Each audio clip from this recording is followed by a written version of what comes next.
Good day everyone, I'm Haina Naro, and today we will be discussing about portfolio evaluation. So what is portfolio evaluation? Portfolio evaluation is assessment method where students compile a collection of their work over a period of time. This collection, called portfolio, demonstrate their learning progress, skills and achievements and reflections. So this portfolio provide a comprehensive view of a student learning journey and can include a variety of materials such as essay, artwork, presentations, and exams. So there are three kinds of evaluation in making a portfolio. So the first one is student evaluation. One advantage of portfolio assessment is allowing the students to visit, reflect, and evaluate their own work. This allows them to conceptualize the quality of their work based on the criteria performance.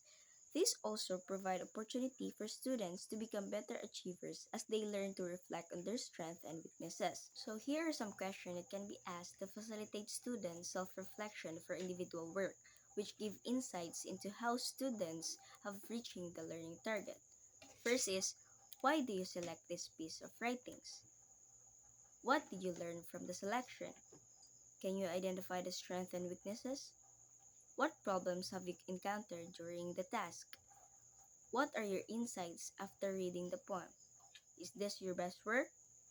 Which is the most satisfying experience?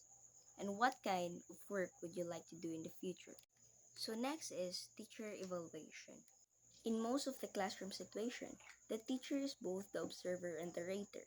If there are some important instructional decisions to be made, additional raters must be considered in order to make scoring more fair. So since evaluating a portfolio involves making judgment about students' output, the teacher can use numerical scores to summarize judgment or qualitative system. Scoring needs to be reliable and should not be affected by inconsistencies not related to the qualities being judged. As a rule of thumb, it is important to remember that the purpose of portfolio is to assess the student's outcome of the instructional goal. The sample of entries are indicated whether students have achieved the goals of instructions, which are evaluated based on the portfolio's entire content, structure, and individual entries. So next is teacher-parents conference. So the final step is to conduct a conference with each student to review the contents, reflection, and evaluation. And it should be scheduled throughout the year, which provides important link between the students and the teachers. So your students can be responsible for conducting the conference, and this will serve as like a motivating force for the learners to produce excellent portfolio in the future.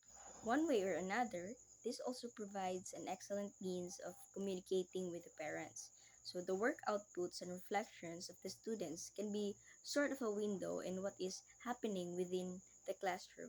So a parent see the different aspects of their children's experiences in school as a tripartite communication between the parents, teacher, and the students.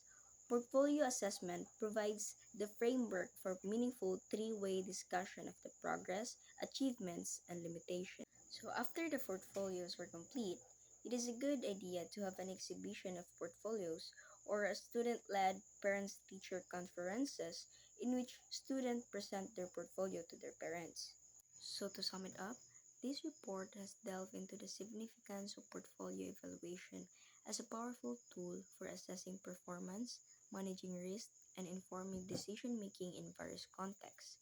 So the process of evaluation portfolios offers valuable insights into progress, achievements, and areas for improvements.